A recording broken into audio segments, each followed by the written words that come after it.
Hey guys, tonight you wake up and your hair hurts from being pulled into knots. There's an old man watching you sleep. We'll get to why he owns your next 20 years. Before you get comfortable, take a moment to like and subscribe, and let me know in the comments where you're tuning in from. Now dim the lights and settle in, because tonight we're walking through what happens when you're born pretty in medieval Japan and somebody notices. Not the good kind of noticing where someone compliments your eyes.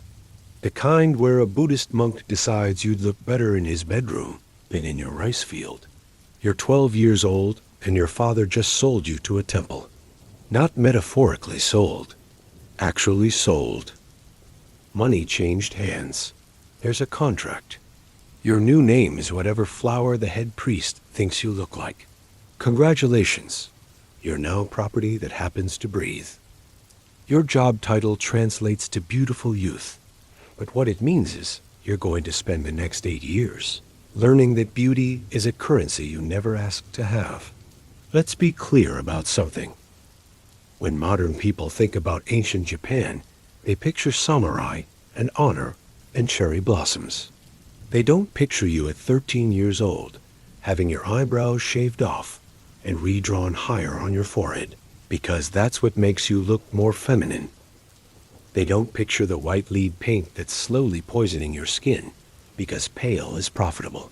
Your teeth are being dyed black, not because you want them black, because black teeth mean you're available for purchase by the right patron. The senior concubine is standing in your doorway. His name used to be something normal like Taro, but now it's Moonbeam or some other thing that sounds pretty, until you realize it's a brand. He's 19, which makes him ancient in this business. He's here to teach you the rules. Rule 1 is you don't speak unless spoken to. Rule 2 is you exist to be looked at. Rule 3 is when you turn 20, you stop existing. He doesn't say what happens after 20. His eyes do that for him. You're in Kyoto, which means you're expensive. The monks here can afford quality. If you were in some provincial temple, you'd already be working. Here, they're going to train you first. 3 months of learning to walk correctly. Not normally, correctly. Small steps. Eyes down. Shoulders back, but not too far back. You're performing femininity, but not too much femininity. Too much, and you're mocking women. Too little, and you're just a boy in makeup. There's a sweet spot that makes old men pay gold for your company, and you're going to hit it, or you're going to be beaten until you do.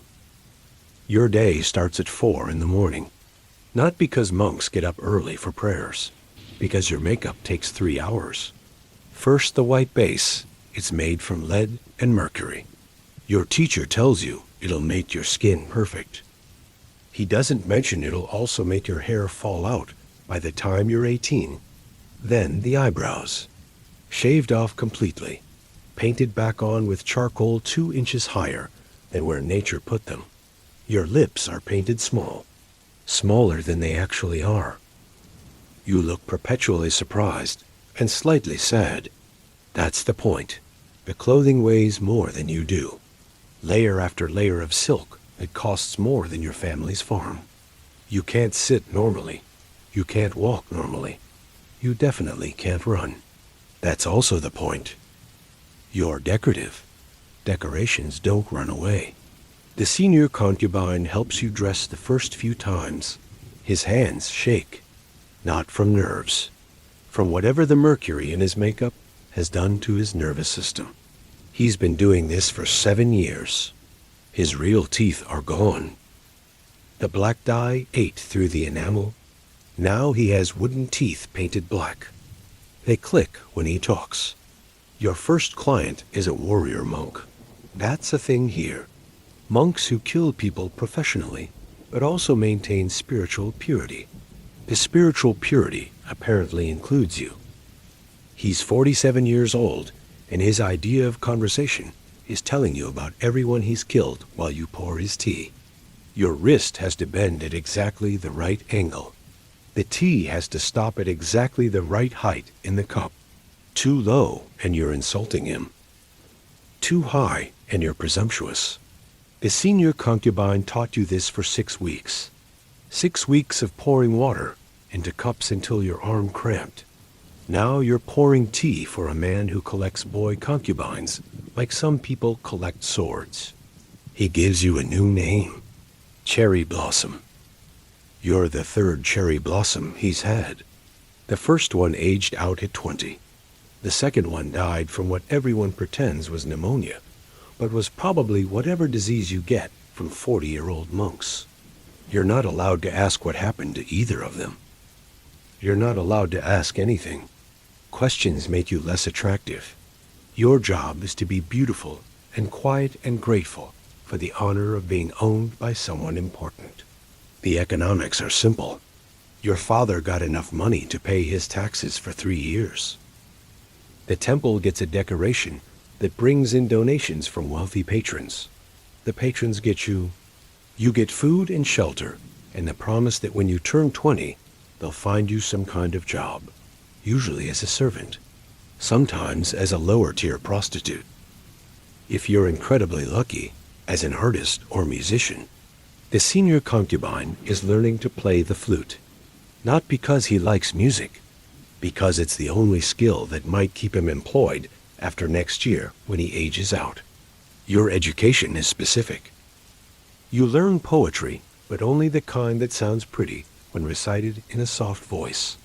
You learn calligraphy, but only the decorative kind. You learn to play instruments, but only the ones that look graceful when you play them. No drums. Drums require too much movement. You learn to dance, but only the slow kind, where you mostly pose. You learn conversation, but only how to listen and respond with exactly what they want to hear. You're becoming less of a person and more of an entertainment system. The temple has 63 boys like you, all different ages, all the same purpose. The youngest is 8. His papers say 12, but everyone can count teeth. The oldest is 19 and 3 months. He'll be gone by next week. The temple runs like a business because it is a business.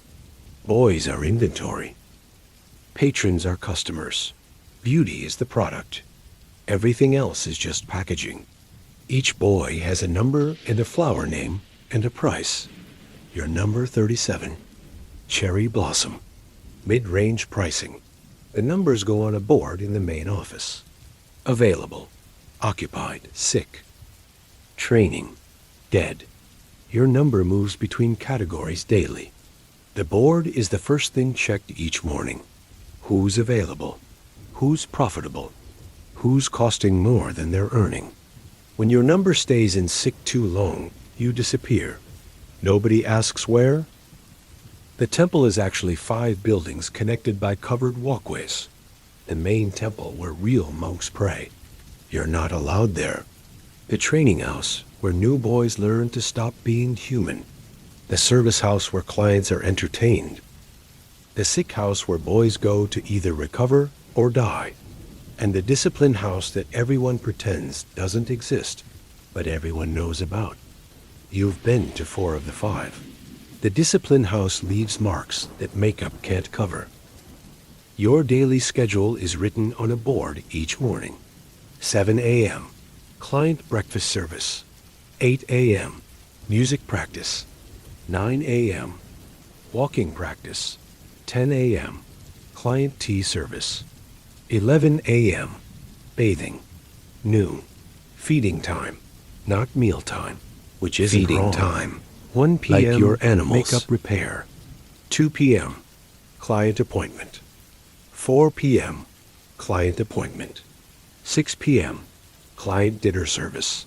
8 p.m., client entertainment. 10 p.m., bathing. 11 p.m., sleep. 4 a.m., start again. Younger boys get more calculated because they're still growing. Of rice. Older boys get less because they need to stay thin. Fat boys don't sell. Skinny boys don't either. There's a perfect weight for your height and age, and you're weighed daily to ensure you maintain it.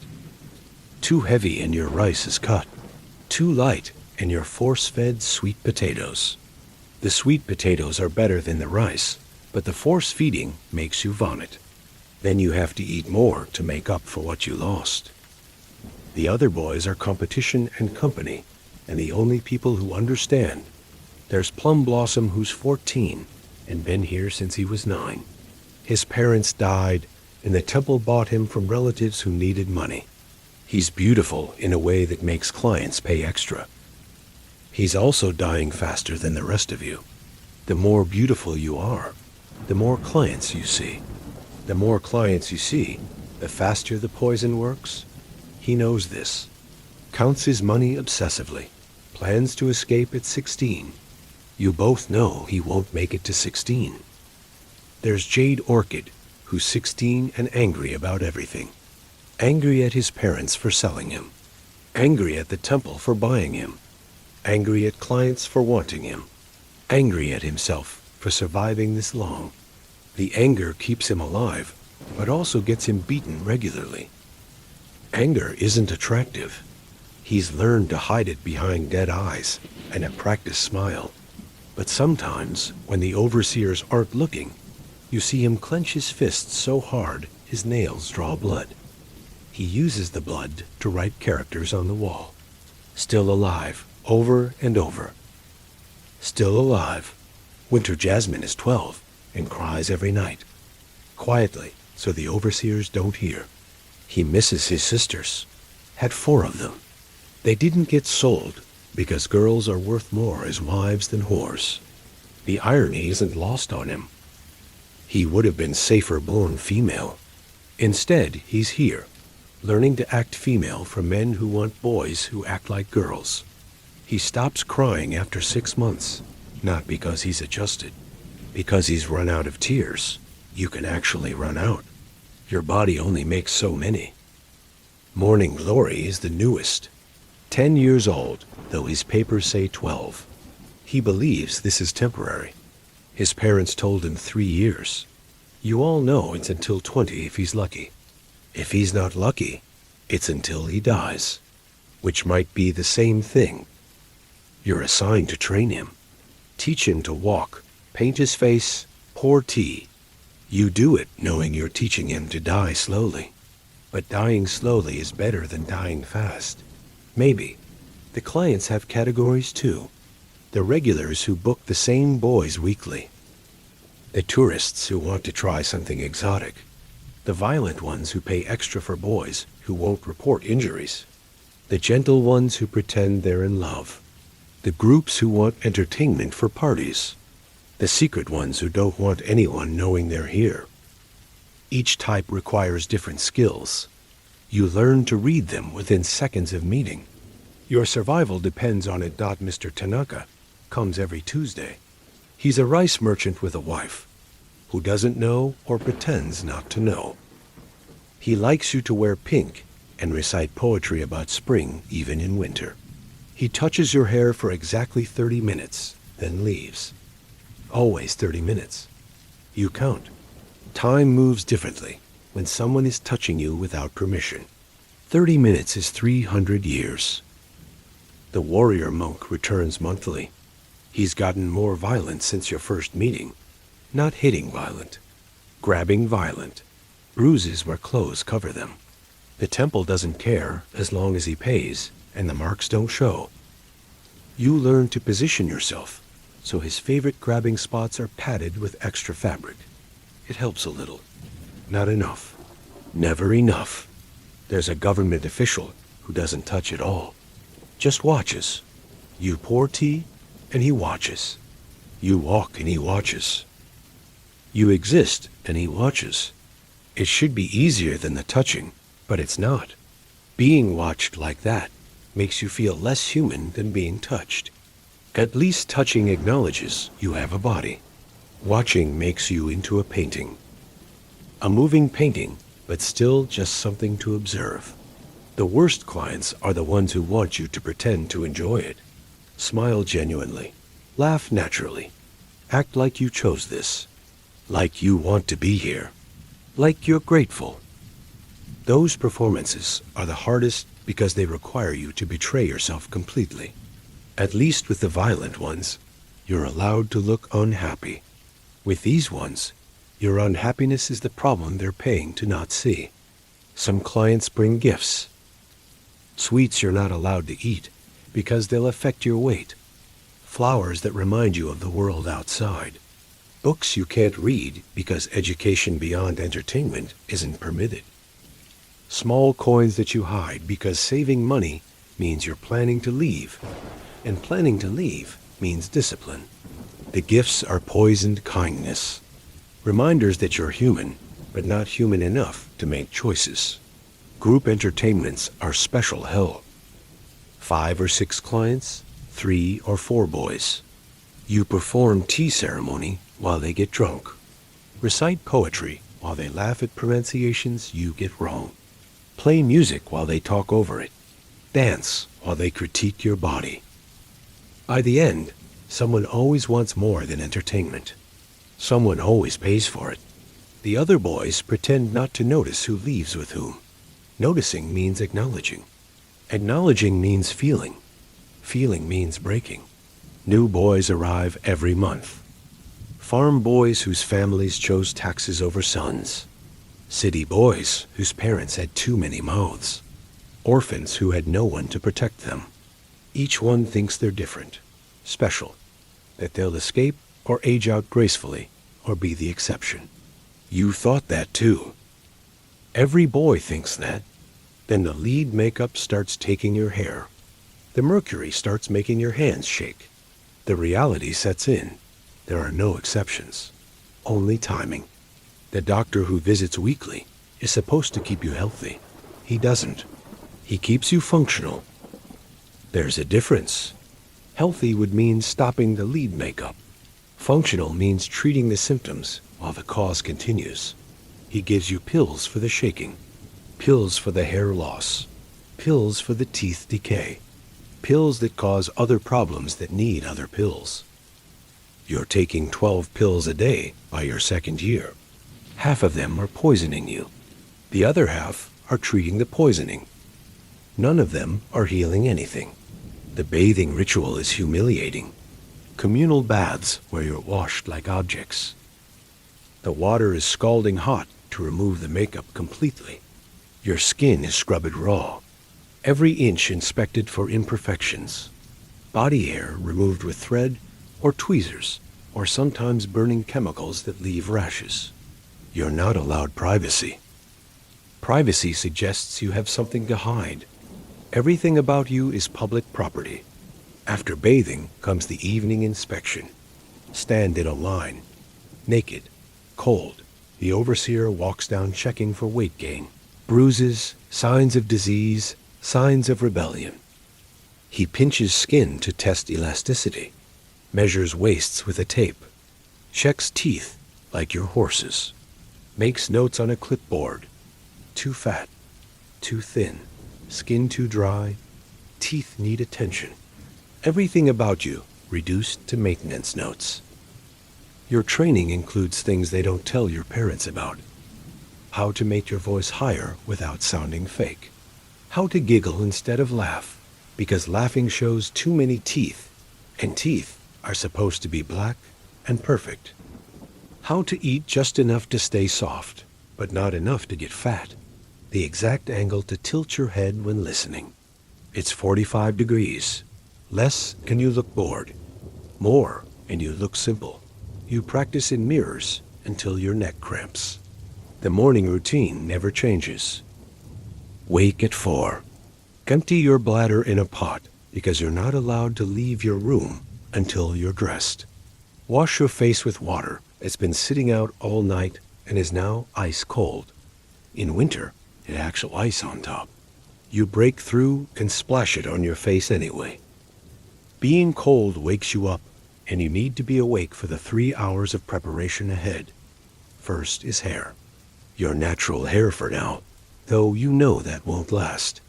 The senior concubine shows you how to oil it properly. Not too much or it looks greasy. Not too little or it looks dry. Exactly 7 drops of camellia oil warmed between your palms and worked through from middle to ends.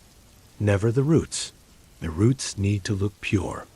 Everything here needs to look pure while being absolutely filthy underneath. The hairstyle changes depending on the day and the client. Warrior monks like it pulled back tight, showing the face completely. Merchant clients prefer it partially down, framing the face like curtains. Government officials want elaborate styles with pins and ornaments that take an hour to achieve and hurt like hell. Your scalp bleeds sometimes from the pins. You learn to position them so the blood doesn't show. After hair comes skin preparation. Your actual skin has to be perfect before the paint goes on. They inspect you like livestock. Any blemish, any imperfection, any hint that you're human gets noted and treated. Pimples get lanced with needles. Dry patches get scrubbed with salt until they bleed, then heal smooth. Scars get bleached with chemicals that burn. You're not allowed to flinch. Flinching means you're not committed to beauty. The first layer of makeup is a white paste made from rice powder and lead. It goes on thick like wall paint. You learn to apply it in sections. Forehead first, then cheeks, then nose, then chin. Blend at the edges, but not too much. The line where white meets normal skin should be visible, but not harsh. It's an art form. An art form that's killing you, but still an art form. Your teacher is a former concubine who aged out 3 years ago. He's 23 and looks 50. His hands shake so bad he can barely hold the brush, but he knows every trick. How to make your eyes look larger. How to make your nose look smaller. How to create cheekbones where none exist. He teaches you that beauty is architecture. You're building a new face on top of your real one. The real one doesn't matter. Might as well not exist. The eye makeup is the hardest part. Black liner made from soot and oil. Has to be perfect. One eye slightly different from the other, and you start over. The line has to be thin at the inner corner, thick in the middle, thin again at the outer corner, and a small flick upward. The angle of the flick matters. Too high and you look surprised. Too low and you look sad. You want mysterious. Mysterious is profitable. Red goes on the eyelids, not bright red. That's for women. A darker red like dried blood. It makes you look sick in a pretty way. Clients like their boys to look fragile. Like they might break. Like they're already broken. The red helps with that illusion. Though it's not really an illusion. You are fragile. You are breaking. The makeup just makes it aesthetic. Your lips get painted smaller than they are. Much smaller. A tiny rosebud mouth that couldn't possibly say no to anything. The process involves covering your actual lips with white lead first, then painting a new mouth in the center. The taste of lead is metallic and wrong. You learn to breathe through your nose while the paint dries. Breathing through your mouth means eating poison. More poison than you're already eating. The clothes are a production. First, undergarments that bind everything flat. You're supposed to be feminine, but not female. Delicate, but not soft. It's a balance that makes no sense, but everyone pretends to understand.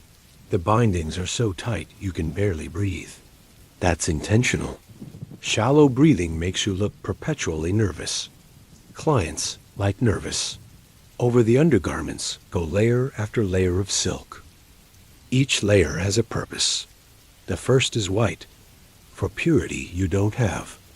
The second is pale pink, for innocence you lost. The third is darker pink, for beauty that's killing you. The fourth changes depending on the season.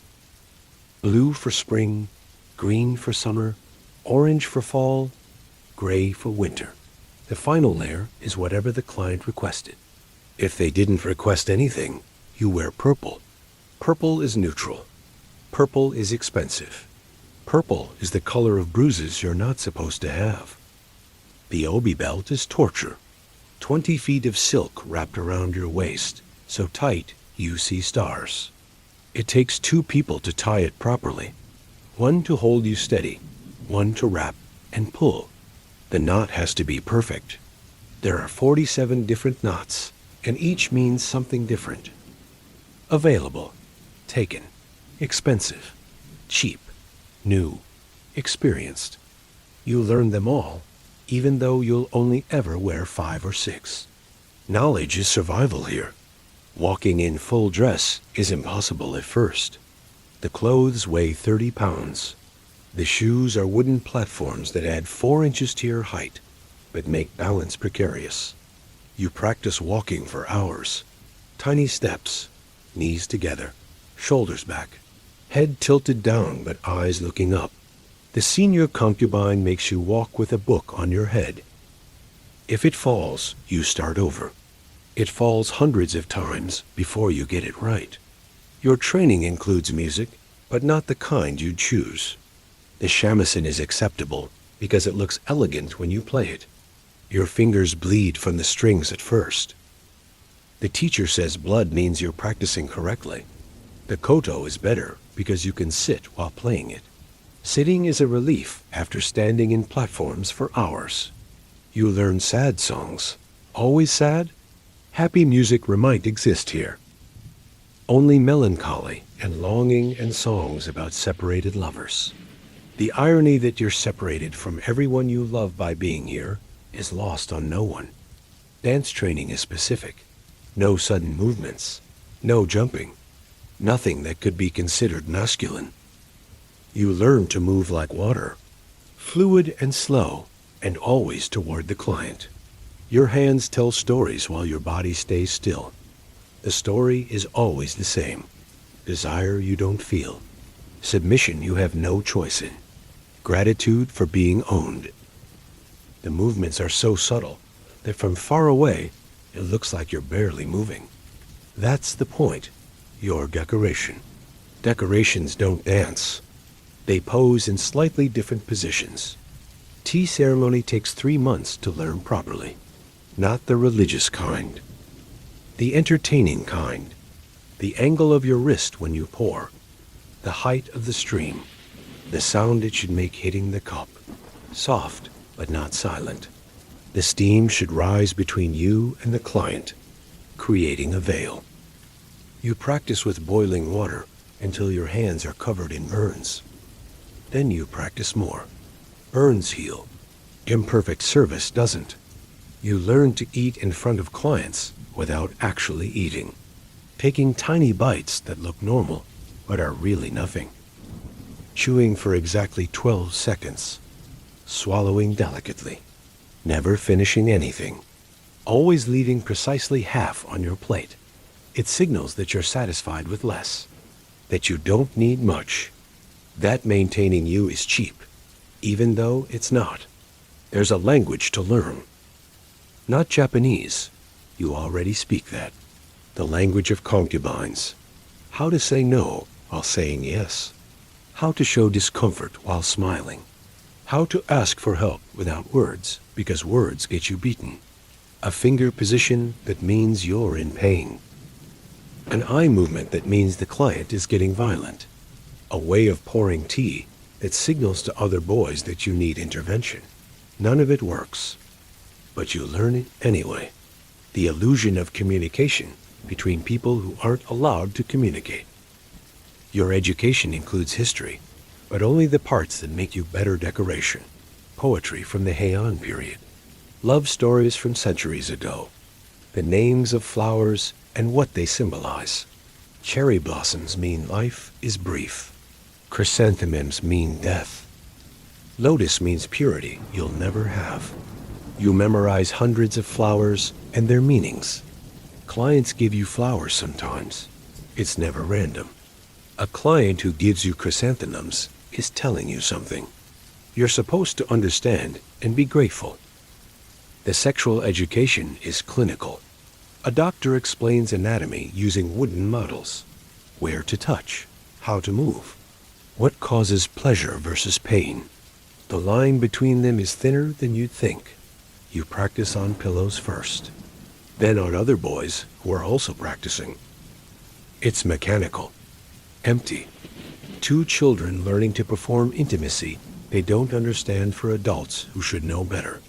The teacher corrects your technique, like you're learning calligraphy. More pressure here, less there. Arch your back at this angle. Breathe at this rhythm. There are pills to take. Mercury pills that keep your skin white. Lead pills that prevent pregnancy, even though you're male, and that's impossible. Herb pills that supposedly increase beauty, but mostly just make you constipated. Rice pills that keep you from getting too thin.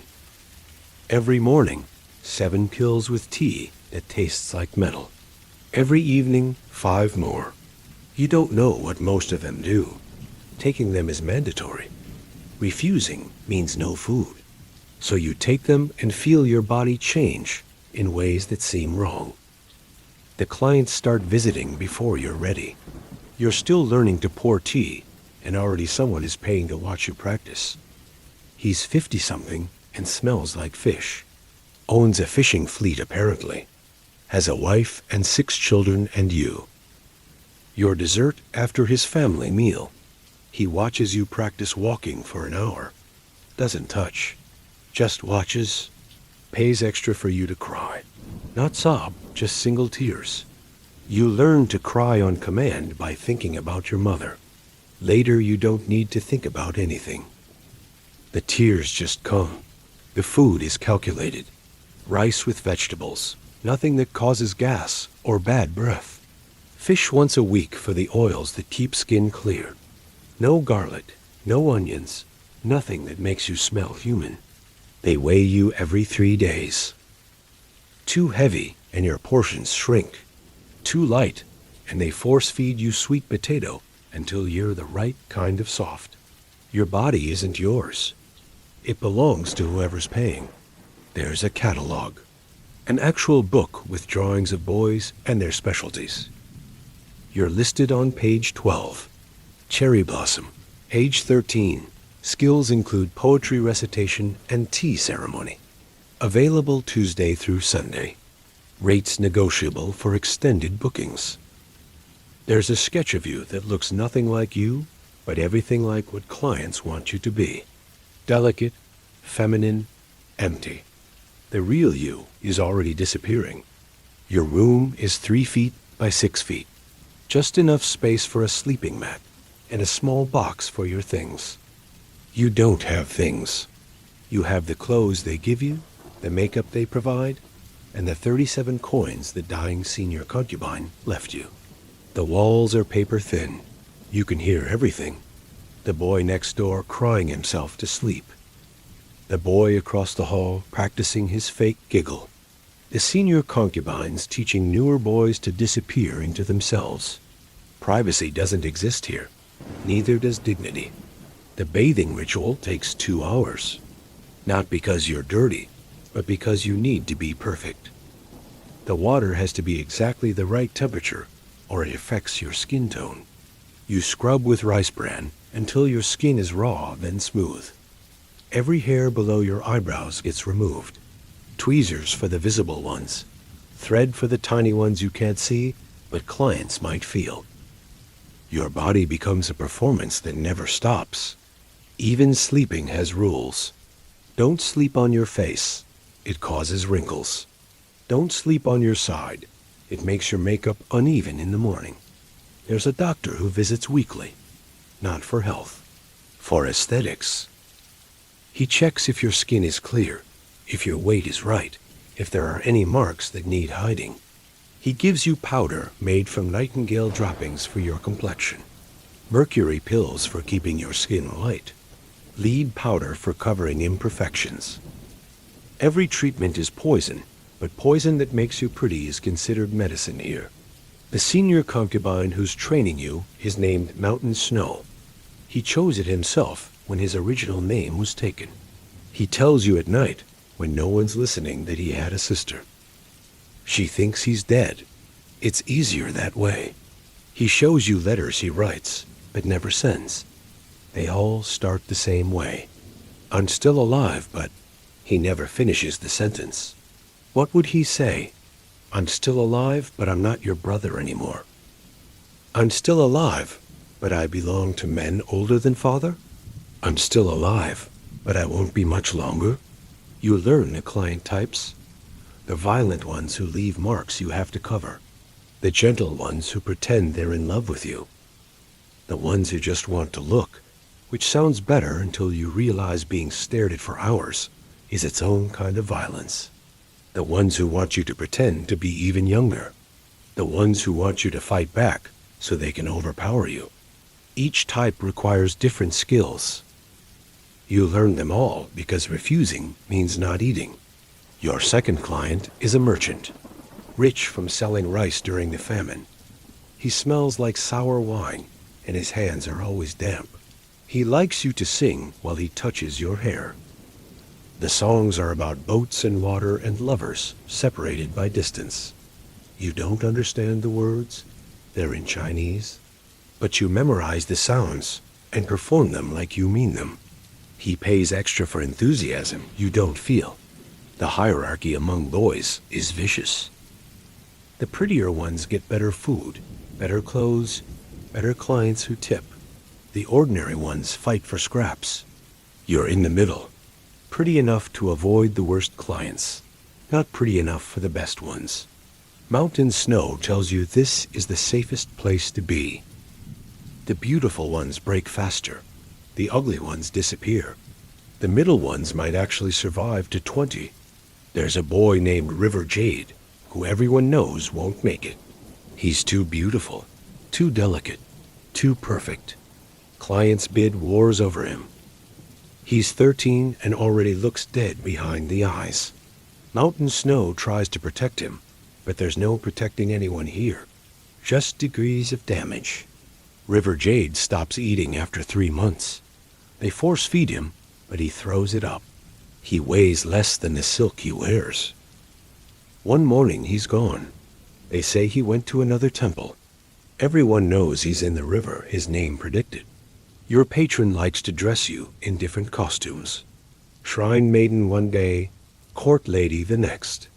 Each outfit has different rules. Different ways to walk, sit, pour tea. You become a collection of performances. None of them you. The real you is buried, so deep you forget it exists. Sometimes at night, you try to remember your real name, the one your mother gave you. It's getting harder to recall. The makeup is literally killing you. You can feel it. The lead makes your hands shake just a little, not enough for clients to notice, but enough that you notice. The mercury makes your gums bleed. You rinse with salt water and pretend it's not happening. Your hair is thinning. Not obviously, but when you oil it, more comes away on the comb each time. Mountain Snow says you have maybe 3 years before you need a wig. He's being optimistic. A new boy arrives who won't stop crying. He's 10, and his parents told him he was going to school. He believed them right up until they took the money and left. You're supposed to train him. Make him stop crying. Make him presentable. You try explaining that crying makes it worse. He doesn't care. He wants his mother. You want to tell him his mother sold him, but that seems cruel. Everything here is cruel, but that seems especially cruel. He cries for 6 days straight, then suddenly stops. Not because he's adjusted, because something inside him broke. You can see it in his eyes. The light went out. Your 3rd month, you learn about special services. Things that cost extra.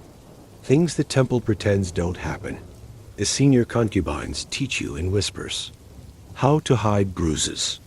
How to heal quickly. How to pretend you like it. How to disassociate so completely that your body becomes someone else's problem. You practice on pillows first. The movements, the sounds, the faces. It's choreography. Everything here is choreography. The patron who owns you starts lending you to friends. Not selling, lending. Like you're a book from his library. One friend likes you to wear your hair in a specific style that takes 3 hours to achieve. Another wants you to speak only in whispers. A third wants you to pretend to be mute. You do all of it because the alternative is being sold to someone worse. At least your patron feeds you. At least he doesn't leave marks where they show. Mountain snow gets sick in autumn. It starts with forgetting words, then forgetting faces, then forgetting how to hold chopsticks. The mercury has reached his brain. They move him to the sick room where boys go to die quietly. You visit when you can. He doesn't remember you, but he smiles anyway. His teeth are all wooden now. They click when he tries to talk. He dies on a Tuesday holding his unsent letters. They burn them with his body. You inherit his position and his wisdom and his hidden stash of coins. 43 coins now. He also leaves you a journal. Pages and pages of boys' names. Real names, not the flower names they were given. Boys who died, boys who aged out, boys who disappeared. Hundreds of names going back years. You add River Jade's real name, Kenji. His name was Kenji, and he liked birds. The new boys look at you like mountain snow looked at you. Old at 13, ancient at 14. You teach them what he taught you. How to survive. Not live, just survive. How to make tea with hands that shake. How to smile with wooden teeth. How to be beautiful while dying. They don't believe you about the dying part. They will. Winter means more boys die. The cold makes the sick sicker. The thin ones can't keep warm. 3 die in 1 week. Pneumonia, they say. But pneumonia doesn't explain the mercury poisoning, or the lead damage, or the fact that they just gave up. You help carry the bodies to the burning ground. They weigh nothing. Silk and bones and whatever dreams they had left. Your 14th birthday passes without mention.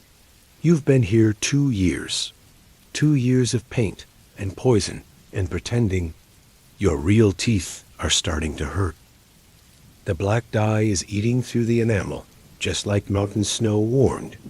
You have maybe a year before you need wooden replacements. They cost more than you have saved. Everything costs more than you have saved. A government official visits for inspection. He's supposed to make sure the boys are being treated properly. He takes bribes instead, marks everyone as healthy and voluntary. One of the newer boys tries to tell him the truth, that he was sold, that he wants to go home. The official laughs. The boy is beaten after the official leaves, not for lying, but for embarrassing the temple. Truth is embarrassing here. Your hair starts falling out in clumps, not gradually like mountain snows, all at once. You wake up and your pillow is covered in black strands. The wig maker comes that afternoon. He's been expecting you. All boys your age need wigs eventually. He measures your head and says it'll be ready in a week. Until then, you pin what's left of your real hair over the bald spots and hope nobody notices. Everyone notices. Nobody says anything. The wig arrives. It's beautiful. Long black hair that shines like water, made from some girl's hair who sold it for rice money. Or maybe she died and her family sold it. The wig maker doesn't say. It fits perfectly, but it itches. Everything here itches. Your scalp from the wig, your skin from the lead, your conscience from what you're becoming. You scratch when no one's looking. New fashion among patrons. They want their boys to look sad now. Not actually sad. Everyone's actually sad. Performatively sad. You teach the new boys to cry single tears on command, to look melancholy while pouring tea, to seem heartbroken while reciting poetry. One boy is too good at it. He cries real tears that ruin his makeup. He's sold within a week to someone who likes authentic misery. Your patron's wife finds out about you. She always knew, but now she's acknowledging it.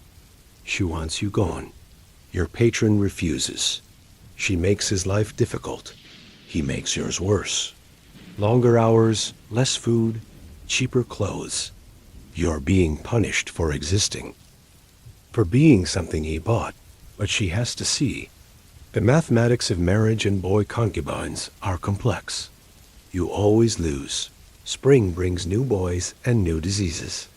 Something intestinal that has everyone sick. The latrines are overflowing. The smell is everywhere. Boys are soiling their silk because they can't make it in time. The temple loses money.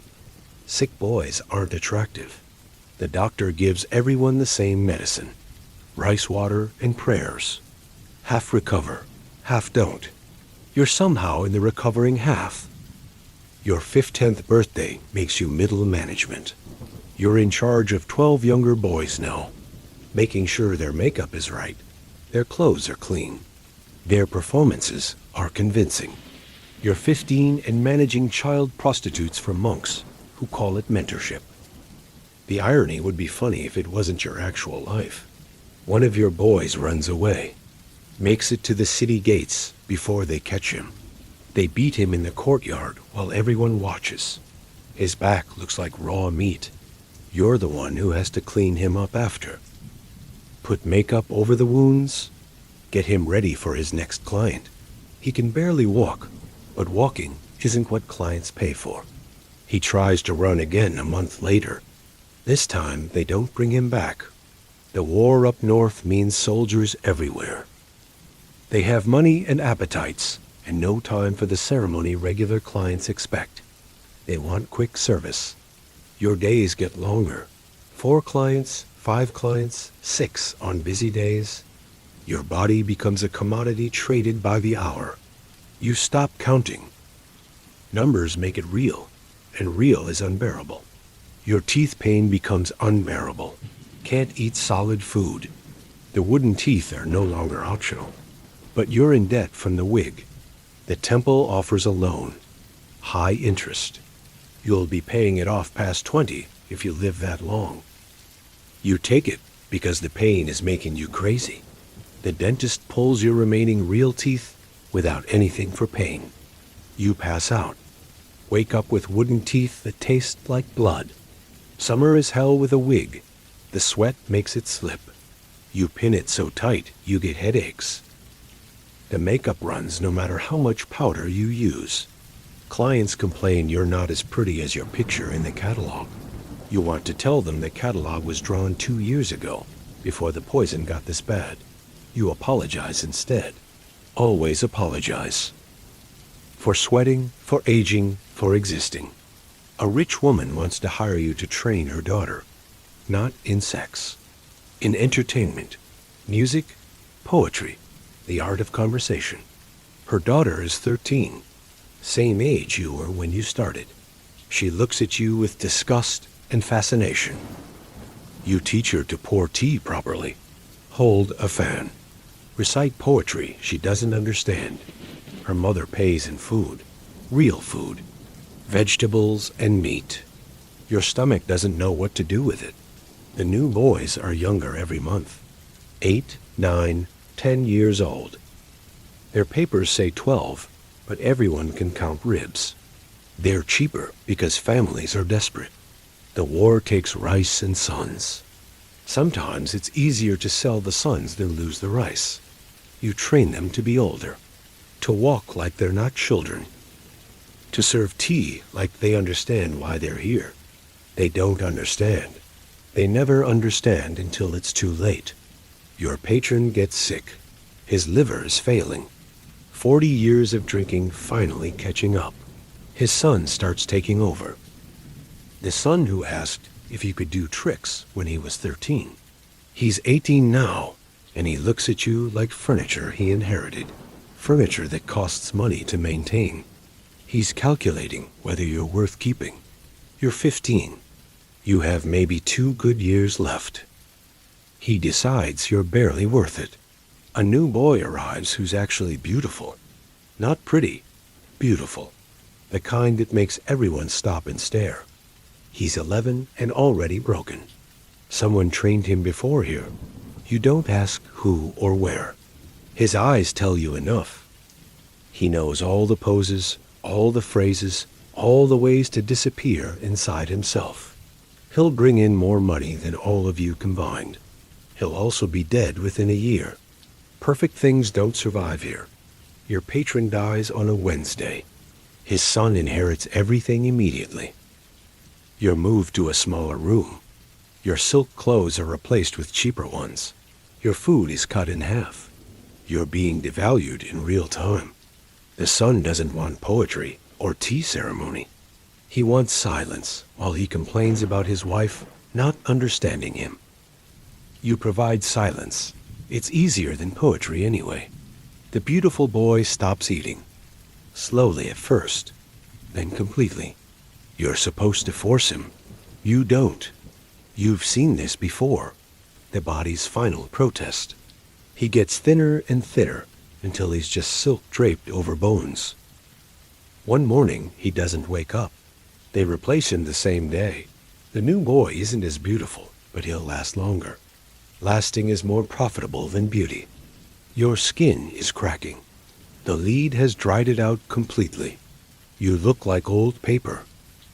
The doctor gives you oil made from various things you don't want to know about. It helps a little. Not enough to matter, but enough to keep working. Everything here is about keeping you functional enough to work. Not healthy, not happy, just functional. A boy you train gets sold to a brothel. He aged badly. 15, but looks 25. The mercury hit him harder than most. His hands shake so bad he can't pour tea, can't hold a fan, can't do any of the decorative things that justify the prices. The brothel doesn't care about decoration. They have other uses for broken boys. He leaves on a Thursday. You never see him again. You never see any of them again. Your memory is starting to slip. Names first, then faces, then words. You call boys by the wrong names. Pour tea in empty cups. Forget which client likes which service. The mercury is in your brain now. Mountain snow went through this. You remember watching him fade. Now you're fading and new boys are watching you. The war ends. Someone won. Someone lost. Soldiers go home. Business slows. The temple has too many boys and not enough clients. They start selling the excess. The ugly ones first. Then the old ones. Then anyone who costs more than they bring in. You're on the edge. 16 and poisoned and expensive to maintain. You survive the cut because you know how to train new boys. That's your value now. Not beauty, but knowledge of how to create beauty in others. A new fashion emerges. Clients want their boys to look even younger. The 14-year-olds are dressed as 10-year-olds. The 10-year-olds as 6-year-olds. Everyone pretending children are even younger children. You put makeup on an 8-year-old to make him look 5. His parents told him he was going to learn to read. He can't even hold the brush properly. You teach him anyway. The patron's son's business is failing. Bad investments. Choosing the wrong side in the war. Rich people problems that become your catastrophe. He needs to cut costs. You're a cost. But you're also unsellable. 16-year-old boy concubines don't have value. He keeps you as unpaid labor. You train boys for room and board. 1 meal a day. Rice mixed with whatever's cheapest. It tastes like poverty and lead poisoning. Your wig is falling apart. 3 years of daily wear. The hair is coming loose. You try to fix it with thread, but it's like trying to fix death with makeup. Temporary and obvious. The younger boys don't even pretend not to notice. You're becoming what mountain snow was. A warning. A future nobody wants, but everyone's heading toward. Another boy you train kills himself. Drinks lamp oil thinking it's poison. It's not. Just makes him sick for 3 days. He lives and everyone's angry about it. Suicide attempts are bad for business. He's sold to somewhere worse. There's always somewhere worse. That's the one reliable truth here. However bad it is, it can get worse. Your 17th birthday passes. 3 years past your prime. Your body is a catalog of damage. Wooden teeth, Wig for hair, lead cracked skin, mercury shakes, memories full of holes. The younger boys look at you like you're already dead. Maybe you are. Maybe this is what death looks like. Still walking around, still training boys, but essentially over. The building is falling apart like everything else. Roof leaks. Walls have gaps. Winter comes through every crack. Boys huddle together for warmth. You sleep alone because maybe decay is contagious. Your bones hurt, actually hurt from the lead and mercury settling into them. Every movement is pain, but movement is required, so you move. A government official comes to investigate illegal prostitution. The same one from before. He takes the same bribes, writes the same report. Everything legal, everything voluntary. A new boy tries to tell the truth again. Different boy, same result. Beaten for embarrassing the temple with reality. Truth is always embarrassing here. The patron's son gets arrested. Taxes or bribes or something. His property is seized, including you. You're now government property. They don't know what to do with a 17-year-old poisoned concubine. They leave you where you are and tell you to keep training boys. No pay, no food budget, no oversight. You're managing a collapsing system everyone pretends still works. Boys start disappearing. Not running, just not showing up. 12 becomes 10, becomes 8, becomes 5. Nobody investigates. Failed businesses shed assets naturally. The boys are being absorbed into other establishments or brothels or graves. You keep training whoever's left.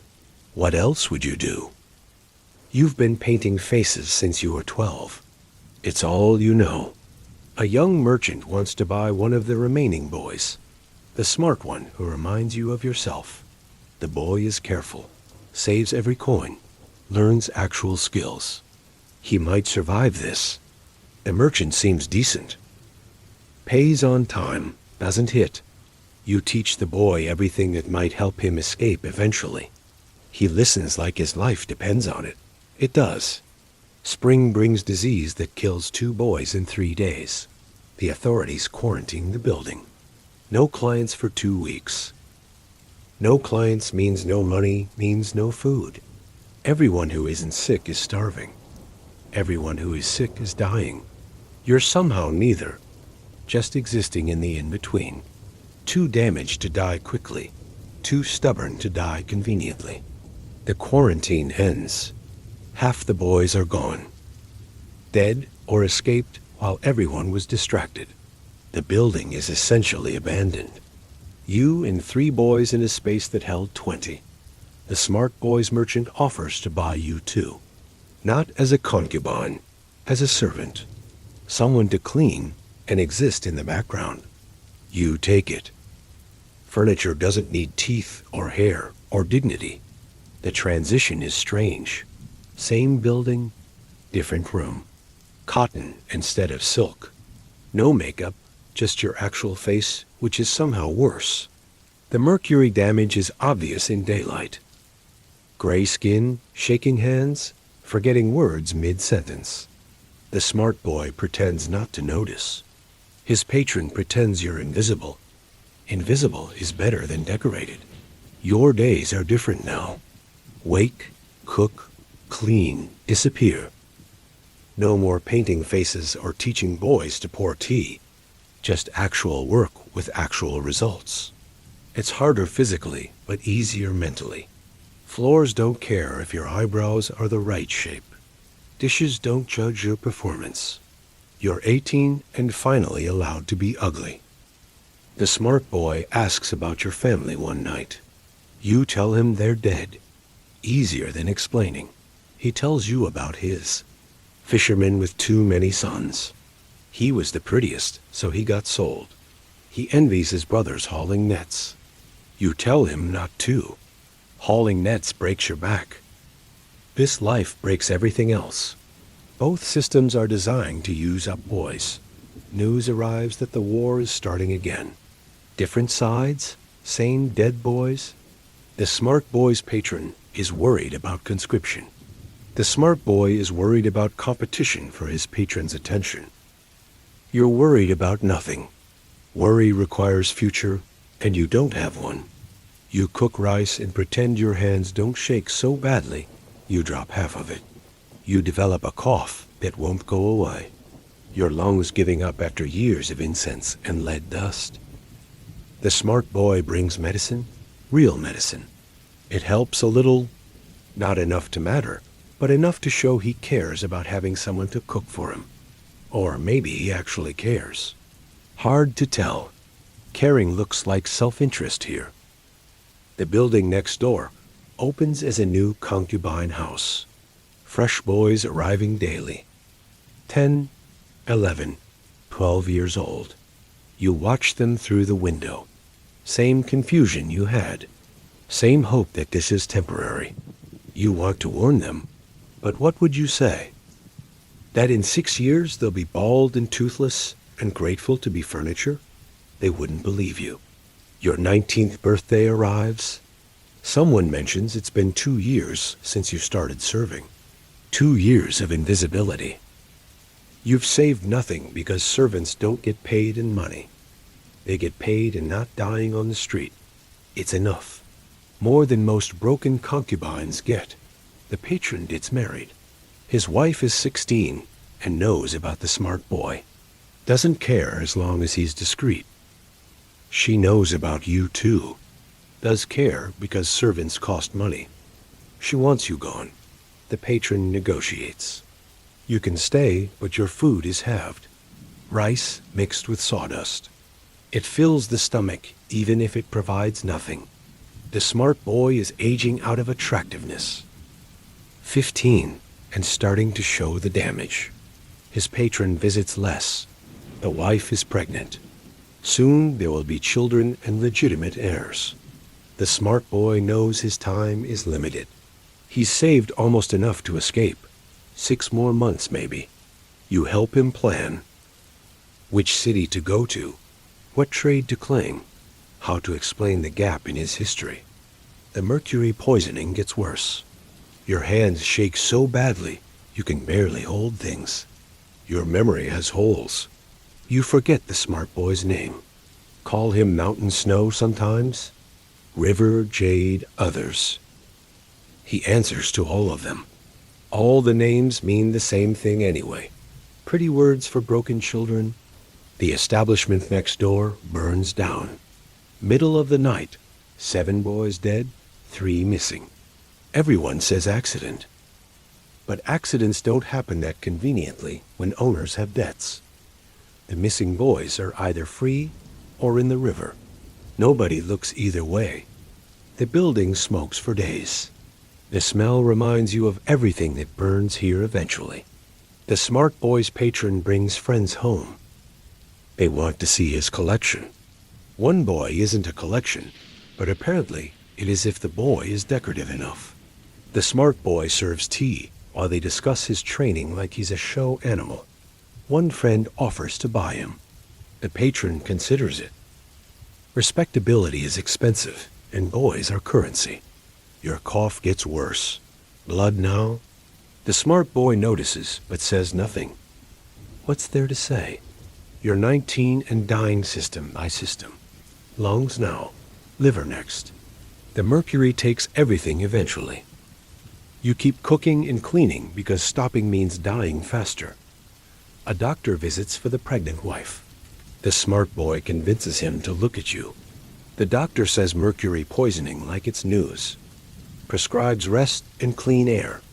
You almost laugh. Rest, clean air. In a servant's quarters, he might as well prescribe wealth and health. The smart boy gets sick. Real sick. His patron panics. Sick boys are bad investments. The doctor gives medicine that actually helps. The smart boy recovers, but he's different. Thinner, quieter. His eyes look like yours at 15. Like the end is visible. Winter is brutal. You're 4th as a servant. Every day is the same. Wake, work, hurt, sleep. The pattern is almost comforting. No surprises, just decay you've accepted. The smart boy gives you his old silk clothes. They help with the cold. Not much, but enough. The wife has the baby, a son. The smart boy's position is now impossible. Can't have a concubine in the same house as an heir. He'll be transferred to a business partner. Sold politely. He's saved enough to run, but not enough to survive after. He needs more time. He has maybe weeks. You help him steal. Small things that won't be missed. A coin here, jade there. You're 19 and teaching a 15-year-old to steal his freedom. The morality doesn't matter. Morality is for people with choices. The transfer happens fast. 3 weeks. The business partner is known for breaking his toys. The smart boy doesn't cry. Just packs and counts coins. Almost enough. Not quite. You give him your savings. 23 coins. He tries to refuse. You insist. You're dying anyway. He has a chance. He leaves on a Tuesday. No goodbye because servants and concubines don't get goodbyes. That night you find a note. 2 characters. Thank you. You burn it, but remember it. Someone thanked you. After everything, someone said thank you. The house feels different without him. Quieter. The patron barely notices. The wife is pleased. 1 less expense. You're still an expense, but smaller. Your food gets cut again. Rice and sawdust. Your stomach hurts constantly, but that might be the mercury. Hard to tell what's killing you anymore. News arrives. The smart boy escaped. Made it to another province. The business partner is furious. Demands his money back. The patron claims ignorance. You continue cooking and pretending you don't know exactly how he escaped. Your hair starts growing back in patches. Thin and gray, but actual hair. The lead must be dropping, or your body is making one last attempt. You run your hand over the patchy stubble and remember when it was thick and black. 7 years ago. Feels like 70. Spring brings new horror next door. They've rebuilt. New boys arriving. 8, 9 years old. The age laws mean nothing. Papers lie. These boys still have baby teeth. They'll lose them to black dye before nature takes them. You want to warn them. You don't. Where would they run? The patron's wife has another baby. Another son. The patron announces he's becoming respectable. No more boys. His friends laugh. Everyone knows respectable is just another performance. You serve tea while they pretend to believe him. Your memory gets worse. You forget what you're doing mid-task. Stand in rooms with no memory of why. The wife complains. Servants who can't serve are useless. The patron says he'll handle it. Handle means replace. You have maybe a month before the street. A letter arrives. No name, but you recognize the handwriting. The smart boy made it south. Working as a clerk. Real job. Real pay. He thanks you for the coins. Says they saved him. Offers to send money. You burn the letter, but keep the offer in your heart. The wife wants you gone immediately. The patron negotiates 2 weeks. 2 weeks to find somewhere else to die. You pack your nothing. Worn clothes, broken comb, memories of being 12 and thinking this was temporary. Everything fits in a bag you can carry with one shaking hand. The patron offers a reference letter. Says you were adequate. 7 years of poisoning and 2 years of service, and you're adequate. You take it because adequate is better than nothing, though nothing might be more honest. Your last night, you can't sleep. Coughing blood keeps you awake. You sit in the kitchen where you've cooked hundreds of meals and wonder what happens next. 20 is when concubines stop existing. You're 19 and already erased. Morning comes. You leave through the servant's entrance. No ceremony. 9 years since your father sold you. and you're walking out with less than you started with. At 12, you had health and hair and teeth. Now you have mercury poisoning and a reference calling you adequate. The street is louder than you remember. People walk past without seeing you. You're invisible. Actually invisible. A broken thing the city doesn't acknowledge. You walk toward the poor district because that's where broken things go. A boarding house takes your last 3 coins for a week's rent. The room is smaller than your servant quarters. Smells like death and piss, but it has a roof. You lie on the straw mat and cough blood. This is freedom. It looks exactly like dying slowly. You try to find work. The reference means nothing.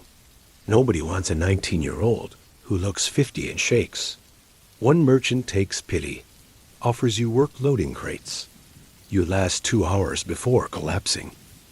He pays you for the 2 hours. Enough for rice. Not enough for another week's rent. The 3rd day, you're too weak to leave the boarding house. You think about the smart boy. He's probably copying ledgers now, learning real skills, building a real life. You helped that happen. That's something to die with. The 4th day brings fever, high enough that the world goes soft. You see mountain snow in the corner playing his flute. His hands don't shake anymore. He tells you 20 isn't so bad. 21 is worse. You're 19. You tell him you know. The 5th day, someone knocks. You can't answer. The door opens. It's a young man in merchant clothes. Clean face, straight teeth, familiar eyes. The smart boy. Not a boy anymore. 16 and free and standing in your dining room. He pays your rent for 3 months. Brings a real doctor. Real medicine. Food that isn't sawdust. Says he owes you his life. You want to tell him he owes nothing. That helping him was the only good thing in 9 years. But talking makes you cough blood. The medicine helps. Not cure help, just delay help. The mercury and lead are too deep, but the cough quiets. The fever breaks. You can sit up, stand, walk to the window and see the city that doesn't see you. You make it to 20. Nobody celebrates. 20 is when concubines stop existing, and you stopped existing years ago. But you're still breathing, still stubborn. The smart boy brings rice wine. You can't drink it. Your stomach won't accept anything but rice water. But someone remembered you turned 20. The boarding house is full of former somethings. Concubines, servants, soldiers, whores. All aged out or broken out. Everyone dying at different speeds. The man next door was a warrior. Lost his arm. The woman across the hall sold flowers until her hands stopped working. Everyone here is waiting. Your body is shutting down in order. Lungs, stomach, now kidneys. The doctor says months, maybe weeks. You want to laugh. Constitution. Like you're a document, not a poisoned decoration. But laughing brings blood. The smart boy offers to move you somewhere better. You refuse. This boarding house is honest. It's where broken things finish breaking. You belong here. Plus moving requires energy you're saving for breathing. Summer comes. Your last one probably. The heat makes breathing harder. The smart boy brings news. The war is starting again. He's worried about conscription. You tell him to pay the exemption.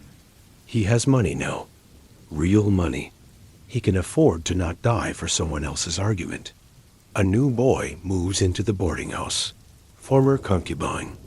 17 and already broken. Lead poisoning so bad his skin is more gray than human. Mercury shakes worse than yours. Won't last the winter. You give him your corner spot. It's warmer. Might give him an extra week. Your 21st birthday passes. A full year past expiration. You're impressed with your own stubbornness. The body wants to live, even when the mind has accepted death. Your body is stupid, doesn't know it's full of poison. The smart boy gets promoted, full merchant now, travels the trade routes, makes real money. He offers again to move you. You refuse again. Better to die where dying is expected, where nobody pretends you might get better. Autumn is easier. Cooler air means breathing hurts less. You can make it to the window now. Watch the city that watched you disappear. Sometimes you see boys from next door. Painted faces, silk clothes, dead eyes. You're warning enough. The smart boy brings papers, legal documents. He's set up a fund for your burial. Real burial, not the common pit. You want to tell him not to waste money on your corpse. You sign with a hand that can barely hold the brush. Winter comes early. Your body can't regulate temperature anymore. Too hot, too cold, never right. People start dying faster. The warrior next door goes first.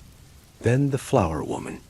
You're still here, still breathing, still stubborn. The new boy in your corner doesn't make it to November. 17 years old. 5 years of poisoning.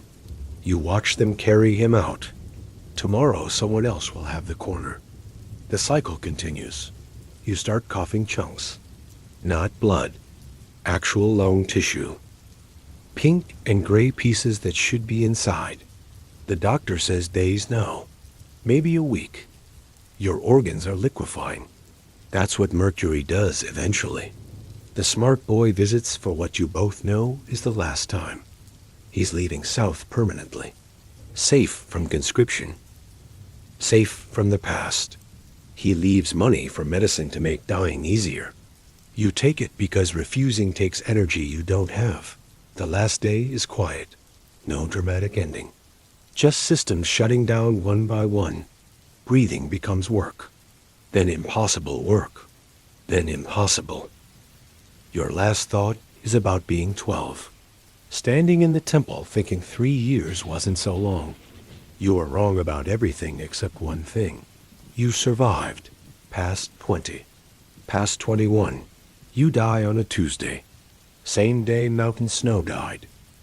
Same day you left your last position. The smart boy's fund pays for burial. A real grave with a real marker. It doesn't have your name. You haven't had a real name since you were 12. It just says he survived, which is true. You did. Longer than anyone expected. The boarding house rents your room the same day. Another broken thing needing a place to finish breaking. Boys are still being sold, still being painted, still being poisoned, still being discarded at 20 if they make it that far. Most don't. You did. That's your victory. Small and painful and barely worth mentioning, but yours. Nobody remembers you except the smart boy. He lights incense once a year, says your real name, the one from before, the one your mother gave you before she sold you. He's the only one who knows it. The only proof you existed before becoming nothing. The establishment next door burns again, deliberately this time. 12 boys burn with it. 3 escape. Those 3 disappear into the city. Maybe they make it out. Maybe they become servants. Maybe they die in boarding houses. Nobody tracks them. Nobody cares. Decorative boys who stop being decorative stop existing. But before you died, before the Tuesday that ended everything, there were more days. Hundreds of them between 19 and 21. Each one exactly the same, except for how they were slightly worse than the day before. A boarding house where you're dying has a routine. Morning means listening to people cough themselves awake. Afternoon means watching them shuffle to the latrine and back. Evening means hearing them cry in their sleep. You're all on the same schedule of decay. Just different stages of the same disease, called being used up. There's a woman 2 doors down who is a courtesan. High class, she says. Served nobles, she says. Now she's dying of the same mercury poisoning you are, because high class still meant lead makeup and mercury baths. She tells you about silk sheets and gold hairpins like they matter. They don't. You're both dying in the same shit-stained boarding house. The silk sheets didn't save her any more than your temple training saved you. You learned the economy of dying, which medicines actually help versus which ones just take your money, where to find food that your destroyed stomach can process, how to make 3 coins last a week, how to hide that you're getting worse so the boarding house owner doesn't evict you for being too close to death. There's a sweet spot between sick enough to be left alone and sick enough to be thrown out. You navigate it daily. The smart boy visits every week at first, then every 2 weeks, then monthly. Not because he cares less, but because seeing you die is hard, and he's 16 and building a life that doesn't include watching his past rot in real time. You don't blame him. You'd do the same. When he does visit, he brings food you can't eat and news you don't care about. The merchant business is good. He's learning to read contracts. He might get married. You nod and pretend these things matter to someone who measures time in coughs per hour. There's a doctor who visits the boarding house. Not a real doctor. A former doctor who lost his license for being drunk or incompetent or both. He sells medicine that's mostly rice wine and false hope. Sometimes it helps with the pain. Mostly it just makes you drunk enough to not care about the pain. You buy it when you have coins. When you don't, you just hurt. Hurting is free. The man in the corner room was a soldier. Lost both legs to infection after a battle. He tells war stories nobody wants to hear. About glory and honor and serving the emperor. You want to tell him you serve too. Different kind of service, but service nonetheless. You both got used up for someone else's purpose. His was just more honorable, supposedly. Though you're both dying in the same boarding house, so maybe honor doesn't matter either. Winter in the boarding house means people die faster. The cold makes everything worse. Your lungs can't handle the cold air. Your body can't generate heat. You pile every piece of cloth you own on top of yourself and still shake all night. 3 people die in 1 week. The boarding house owner doesn't even pretend to be sad, just annoyed about having to dispose of bodies in frozen ground. You make friends with another former concubine. He's 23 and has been dying for 3 years. He teaches you tricks. How to make rice water last longer by adding sawdust. How to position yourself to breathe easier. How to steal medicine from the doctor when he's drunk. How to accept that this is how it ends. Not dramatically, just slowly in a room that smells like piss while your body fails system by system.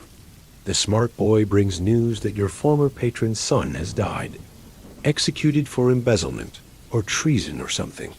His property was seized again. The boys you trained are scattered to other establishments or dead.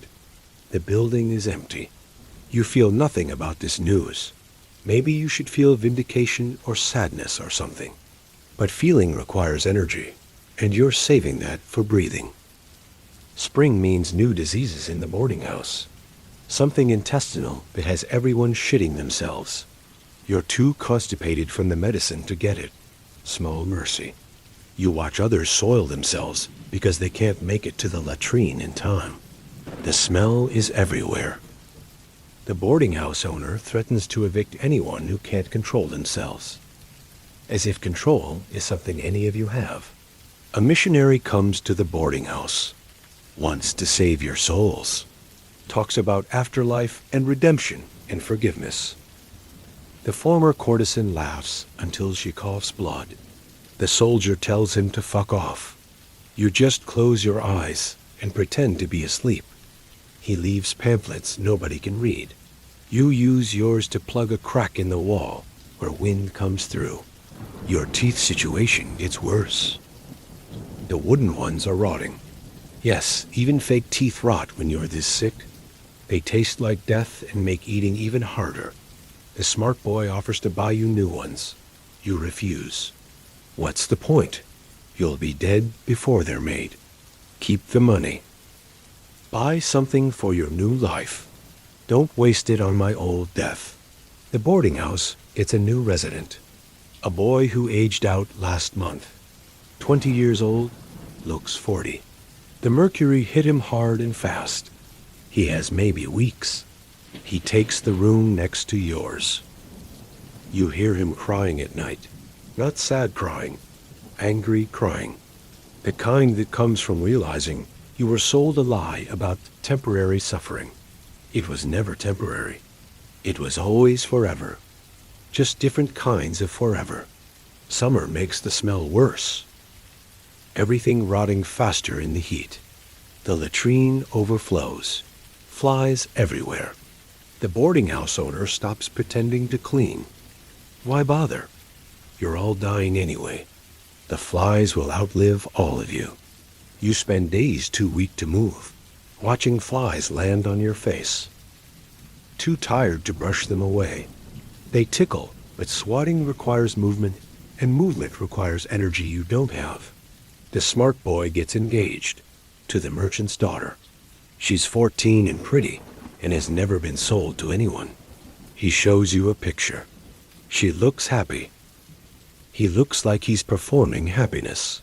You recognize the expression. It's the same one you wore for clients. Convincing, but not real. Maybe it'll become real. Maybe performance becomes truth if you do it long enough. You did it for 7 years, and it never became true, but maybe he's different. Your kidneys fail completely. Can't process anything. Your body is swelling with fluids that have nowhere to go. You look pregnant. The irony of looking full of life while dying would be funny if it wasn't your actual body. The doctor says days. He's been saying days for months. Your body is too stupid to know it should be dead. Keeps trying to live, even though living is just extended dying at this point. A fire breaks out 2 buildings over. Everyone panics about it spreading. You don't. Burning would be faster than this. The fire is contained. You're disappointed. The boarding house owner increases rent to cover fire prevention measures. There are no measures. Just higher rent for the same dying rooms. Those who can't pay are evicted. They die on the street instead. Location is the only difference. The former courtesan dies on a Wednesday. Quietly. Just stopped breathing mid-sentence. She was telling you about a client who gave her pearls. Real pearls, she insisted. The pearls couldn't save her from mercury poisoning. Her body is removed within an hour. Her room is rented by afternoon. A new dying person. Same story. Different details that don't matter. You start seeing things that aren't there. Mountain snow playing his flute in the corner. River jade pouring tea that doesn't exist. Your mother apologizing for selling you. The hallucinations are more interesting than reality. You have conversations with dead boys about being dead. They tell you it's not so bad, just different. Like being a concubine, but without the clients. You're not sure if that's better or worse. The smart boy brings a priest. Not a missionary, a Buddhist priest. Real one, not the kind that bought you. He offers to pray for you. You let him, because refusing takes energy. He chants for an hour. It changes nothing, but the rhythm is soothing. When he leaves, you realize that's the first time in 9 years someone has done something for you without wanting something back. Even the smart boy wants you to live because your death makes him sad. The priest just wanted to pray. Your hair grows back more, patchy and gray, but growing. Your body is making one last attempt at being human. It's failing, but trying. You run your fingers through the patches and remember when you had real hair. When you were 12 and thought 3 years wasn't that long. When you believed your parents that it was temporary. When you didn't know that temporary meant until you're 20 and broken beyond repair. The boarding house owner tells you to prepare. For what, you ask? For the end, he says. Like you haven't been preparing for years. Like every day since you were 12 hasn't been preparation for this. You tell him you're ready. You've been ready since Mountain Snow died. Since River Jade stopped eating. Since you realized that 20 was generous and 21 was borrowed time. Another former concubine arrives. 18 and already finished. He takes the room the courtesan had. You hear his story through the walls. Sold at 11. Aged out at 18. Tried to find real work. Nobody hires broken dolls. Ended up here. Same story, different numbers. You want to tell him it gets easier, but that's a lie. It gets familiar. There's a difference. Familiar suffering is still suffering. The smart boy brings his fiancée to meet you again. She doesn't know what you were. Thinks you're just sick. She brings flowers. Useless, but kind. She asks if you need anything. You need a body that isn't poisoned. Teeth that aren't wooden. Memories that aren't holes. You tell her you're fine. She believes you because people who haven't been sold believe lies easily. Your mind is going faster now. You forget you're 20. Think you're 15 and late for a client. Try to do your makeup with nothing. The muscle memory is still there. Applying invisible lead to a face that's already destroyed. The boarding house owner finds you doing this and says nothing. He's seen it before. Former concubines preparing for clients who don't exist anymore. The boy next door dies.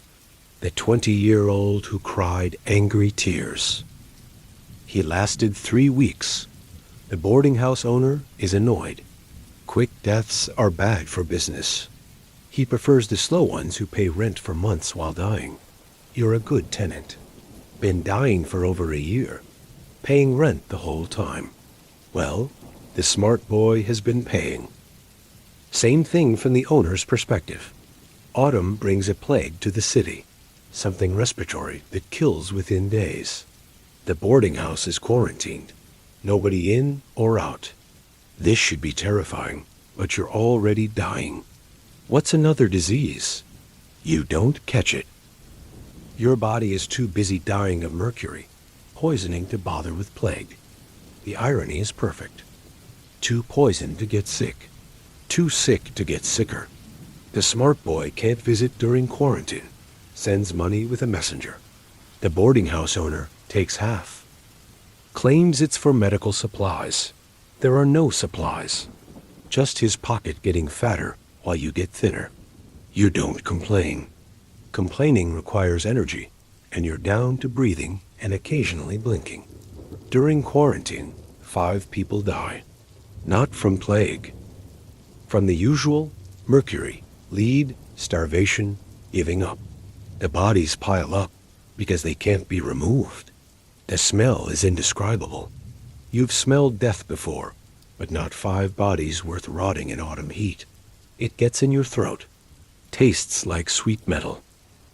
You'll die with that taste in your mouth. The quarantine lifts.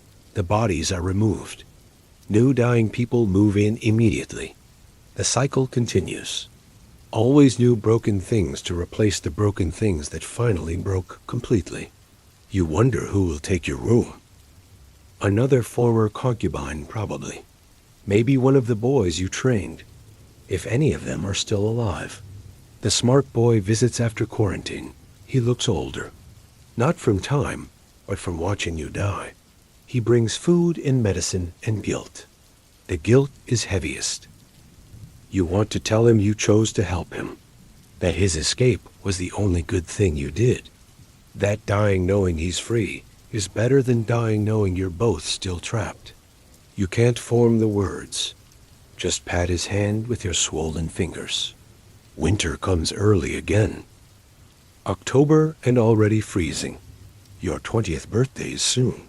If you make it, the doctor says you won't. You're stubborn, though. Made it this far on spite and habit.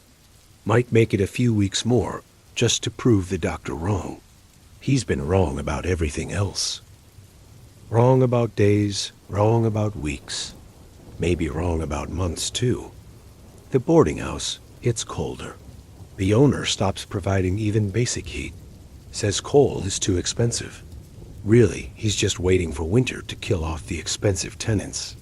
The ones who linger too long. You're one of them. Been dying too slowly. Bad for turnover. He stops bringing your daily rice water. You're too weak to get it yourself. A smart boy notices. Pays extra for the owner to bring food. The owner pockets the money and brings nothing. Says you refused it. The smart boy knows he's lying, but what can he do? Report the owner for mistreating dying whores? Nobody cares? The city is full of dying whores. You're not special. Just another poison decoration, waiting to stop breathing. Your vision is almost gone. Shapes and shadows mostly. You recognize the smart boy by his voice now. He could be anyone. Maybe he is anyone. Maybe he's mountain snow visiting. Maybe river jade. Maybe nobody, and you're hallucinating again. The hallucinations are more comfortable than reality anyway. This is what happened. Not what could have happened or should have happened. What actually happened. To you and hundreds of others. Thousands. Boys sold and painted and poisoned and discarded. Most died younger. Some lasted longer. None got to be people. Just decorations that breathed until they didn't. The days blur together now. You can't tell Tuesday from Thursday. Everything is just light and dark and coughing. Sometimes the smart boy is there. Sometimes you're alone. Sometimes mountain snow sits with you, even though he's been dead for years. He looks better dead. No shaking hands. No wooden teeth clicking. Just quiet company from someone who understands. The boarding house is 4 stories of decay. You're on the 2nd floor? The 1st floor is for the newly dying. Still walking, still pretending they might recover. The 2nd floor is for the actively dying. Like you. Confined to rooms, waiting for the end. The 3rd floor is for the dying who can still pay extra. Bigger rooms, better windows, same death, just more comfortable. The 4th floor is storage, and sometimes overflow when too many people are dying at once. Your room is 6 feet by 4 feet. Smaller than your concubine quarters, but you own it. Or rent it. Same thing when you're dying. There's a mat that's stained with fluids from the previous tenant. A bucket for waste because you can't make it to the latrine anymore. A window that doesn't close properly so wind comes through. In summer, it brings flies. In winter, it brings snow. Both are just different kinds of discomfort. You've learned to rank discomforts. Cold is better than flies. Flies are better than rats. Rats are better than being alone. Being alone is better than being touched without permission. You're finally not being touched without permission. The boarding house owner is a former Yakuza who lost fingers to gambling debts and found profit in managing death. He charges by the week, knowing most won't last a month. 3 coins for a room. 1 coin for water. 1 coin for someone to empty your waste bucket. 5 coins total, just to die indoors. The smart boy pays 10 to ensure you get food too. The owner pockets 5 and brings you rice water that's more water than rice. You develop bed sores. Lying in one position too long. The skin breaks down like everything else. The boarding house owner should turn you to prevent them. He doesn't. That would require caring, and carrying costs extra. The sores weep clear fluid that stains the mat. Another thing rotting. Add it to the list. Your teeth, your hair, your organs, your skin. All of you becoming liquid, returning to nothing one piece at a time. The woman 2 doors down was a courtesan. She tells the same stories every day. About silk sheets and noble clients and being worth gold. Now she's dying of the same mercury poisoning you have. Her stories get less elaborate as her mind goes. Yesterday she talked about sheets. Today just silk. Tomorrow probably just sounds. The mercury takes everything eventually. Memories, words, meaning. All of it dissolves. The boarding house has a routine. Morning starts with coughing. Everyone coughing at once, like a chorus of the dying. Then shuffling to empty waste buckets for those who can still walk. Then the owner's assistant, bringing what passes for food. Rice water, maybe some vegetables if someone paid extra. Then long hours of nothing. Just existing, waiting, listening to each other die in adjacent rooms. There's a boy 3 rooms down who sings. Was a street performer before the sickness got him. Tuberculosis probably, from the sound of his cough. He sings old songs about oats and rivers and going home. His voice is broken, but the melody remains. Sometimes you hum along, not out loud. Don't have the breath for that. But in your head, where you still have a voice that works. He stops singing on a Thursday. The silence is worse than the broken songs. The smart boy brings a letter from someone down south who knew you, another boy who escaped. He's 25 now and alive and grateful. You taught him to pour tea at the right angle because that skill got him a job serving merchants. He sends 3 coins. It's nothing. It's everything. It's proof that some boys survive past 20. Not many, but some. You want to tell him you're proud, but writing requires hands that work, and yours shake too much to hold a brush. Your bones are visible through your skin now. The swelling went down and left just skeleton wrapped in gray paper. You can see your ribs move when you breathe. Count them. 1 through 12. All there. The mercury didn't dissolve them, just everything around them. You're becoming architecture, the structure visible without the covering. Like those wooden models the doctor used to teach you about sex. Except you're the model now, and the lesson is about death. The boarding house owner starts charging for water. Says it's getting scarce. It's not. He's just squeezing final coins from dying people. The smart boy pays. What choice does he have? Let you die of thirst instead of mercury poisoning? The water tastes like metal anyway. Everything tastes like metal now. Mercury in your mouth, lead in your lungs, iron from the blood you keep coughing. You're becoming metal, turning into the poison that killed you. A new resident arrives, 16 and aged out early. They're aging them out younger now. Too many boys. Not enough clients. The economy of child prostitution is suffering. He takes the room next to yours, tells his story to the walls. Sold at 9. 9. His parents needed money for medicine for his sister. She died anyway. He got sold anyway. Double loss. No sister, no childhood. Just 7 years of being painted and poisoned for nothing. His story is your story with different numbers. All the stories here are the same story. You want to comfort him. Tell him something meaningful. But what? That it gets better? It doesn't. That he'll survive? He won't. That there's meaning in the suffering? There isn't. You stay quiet. Sometimes quiet is the only honest response. He cries for 3 days. Then stops. Not because he's accepted it. Because crying requires energy, and energy is finite when you're dying. Everything is finite when you're dying. Tears, breath, hope. All of it runs out. The smart boy's wedding happens. He doesn't invite you.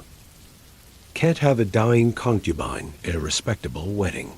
He visits after, describes the ceremony, the food, the guests who didn't know what he used to be. His wife looked beautiful. He looked happy. You know what his happy looks like. This wasn't it. This was performance. But maybe performance becomes real if you do it long enough. You performed being decorative for 7 years. It never became real, but maybe happiness is different. Maybe happiness can be practiced into existence. Your body stops processing food entirely. Even rice water comes back up. The doctor says your stomach has shut down. Organs failing in sequence. Lungs, kidneys, stomach, liver is probably next. Then heart, then nothing. The progression is predictable. Bodies die the same way, just different speeds. Yours is taking the scenic route. Every organ gets its own goodbye, its own failure, its own contribution to your end. Winter gets worse. The boarding house is literally freezing. Ice on the inside walls. Your breath makes clouds. Would make clouds if you could breathe properly. Instead, little puffs of frost. You're dying in a cloud of your own frozen breath. There's probably poetry in that. You're too tired to find it. Poetry requires caring about beauty, and you're done with beauty. Beauty is what got you here. Beauty is what killed you. Beauty can freeze with your breath.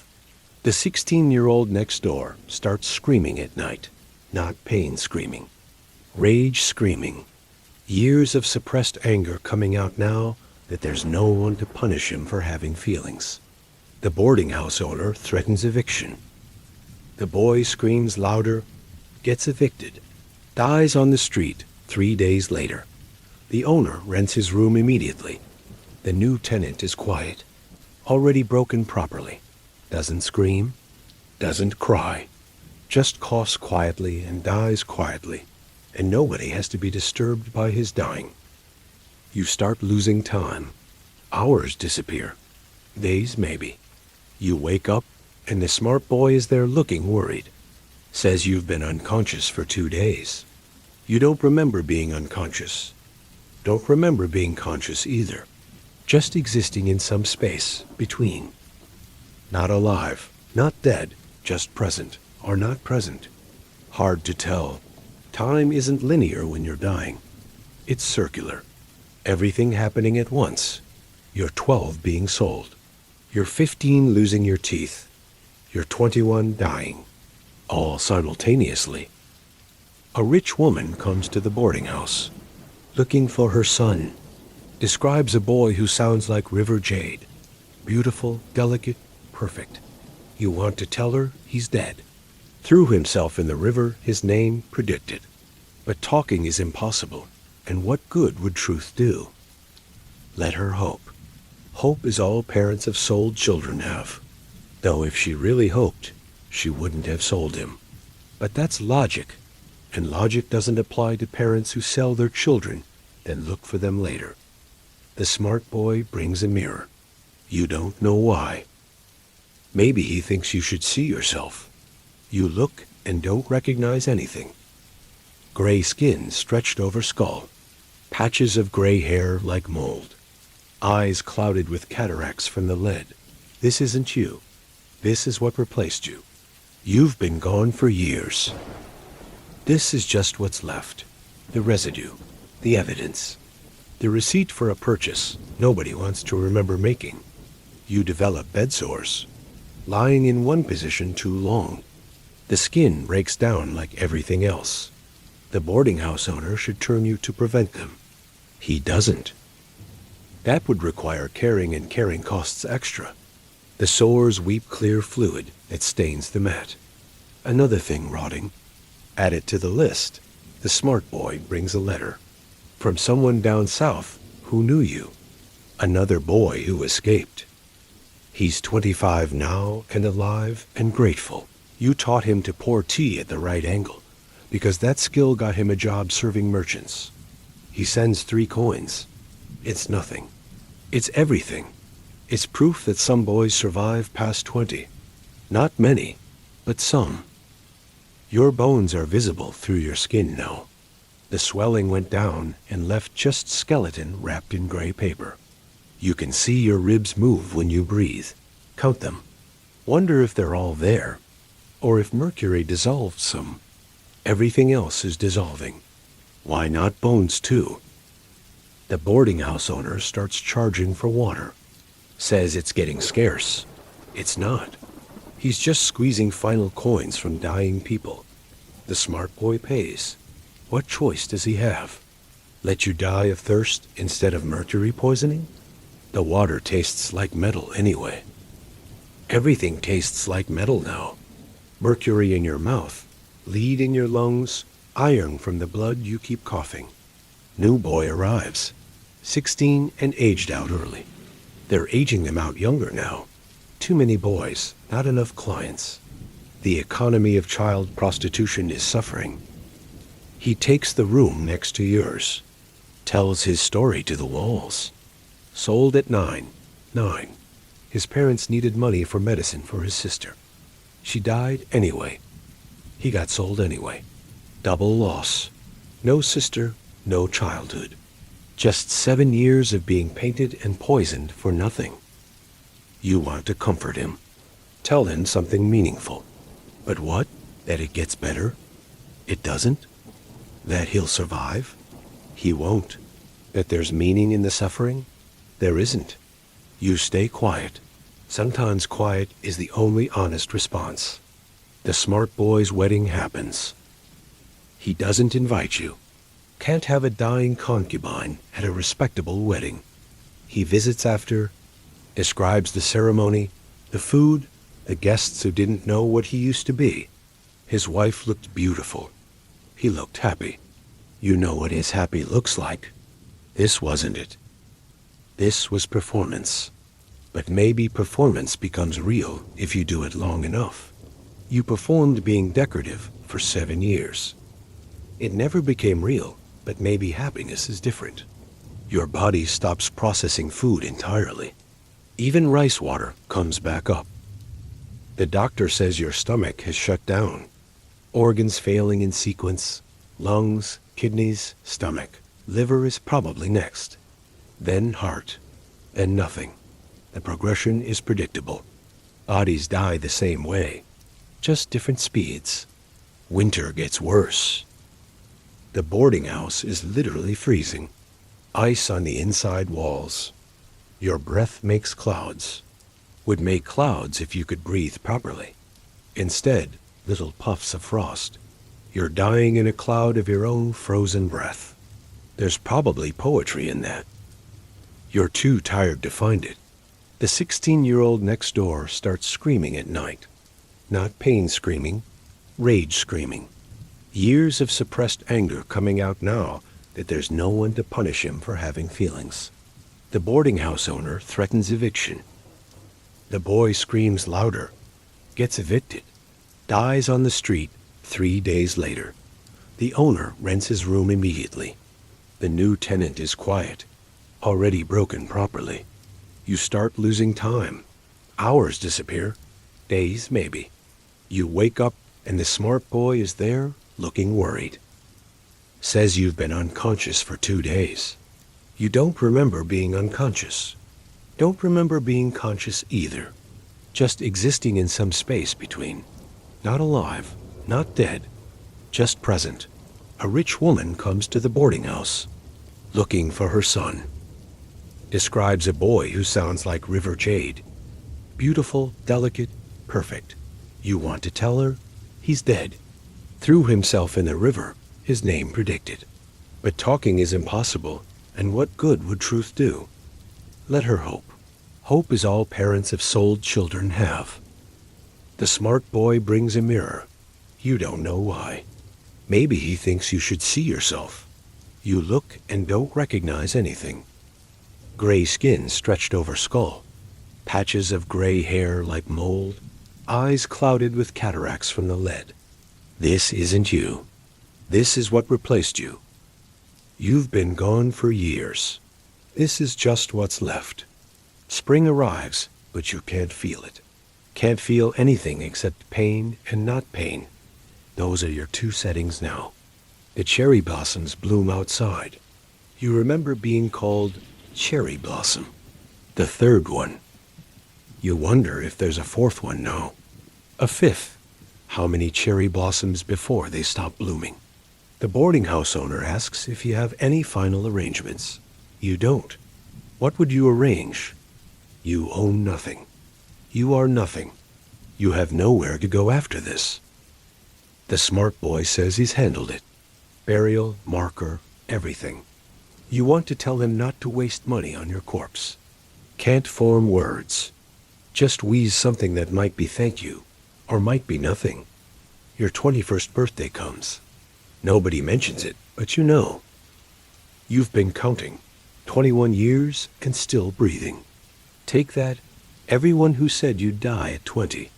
You lasted a whole extra year out of spite. The smart boy brings rice wine you can't drink and rice cakes you can't eat. It's the gesture that matters. Someone remembered you were born, that you existed before this, that you were a person before you were property. The doctor stops coming. Nothing more he can do. Nothing he could ever do, really. Just watch and take notes and say days now for months. Your body is more interesting dead than alive anyway. He'll probably write about you. The concubine who lasted to 21. Medical miracle. Mercury poisoning usually kills by 18. You're an outlier. Congratulations. More hallucinations. Your father apologizing. Your mother crying. Your sister's asking why you had to be the pretty one. Mountain Snow playing his flute. River Jade pouring tea. The senior concubine teaching you to walk correctly. Everyone you knew visiting your dying room. Or maybe it's just shadows and fever. Hard to tell. Don't care. Company is company even if it's not real. The smart boy gets promoted again. Full partner in the merchant business. 17 and successful. Everything you'll never be. He tells you about shipping routes and profit margins like you care. You don't. But his voice is familiar, and familiar is comforting when everything else is ending. Your breathing gets worse. Each breath is work. Conscious effort to pull air in, push air out. Your body forgot how to do it automatically. Have to think about each breath. In, out, in, out. Sometimes you forget and stop breathing. Then panic and gasp. Then remember. In, out, in, out. The boarding house owner moves you to a smaller room. Says you don't need space to die. The new room is a closet, literally, used to store rice. Smells like mold and rat shit. But it has walls and a ceiling, and that's all you need now. The smart boy protests. The owner says take it or leave. You take it. Where else would you go? Summer comes again. You're second in the boarding house. Longer than most last. The heat makes everything worse, but you're beyond worse. You're at the bottom of worse. Can't get worse than this. Then it does. Always does. That's the rule. However bad it is, it can get worse. You lose control of your bowels. Not dramatically. Just can't hold anything anymore? The boarding house owner complains about the smell. Like the whole place doesn't smell like death and shit already. The smart boy pays for someone to clean you. They do it roughly, efficiently. You're not a person to them. Just a mess to manage. The smart boy brings news. The temple where you were trained burned down. Really burned this time.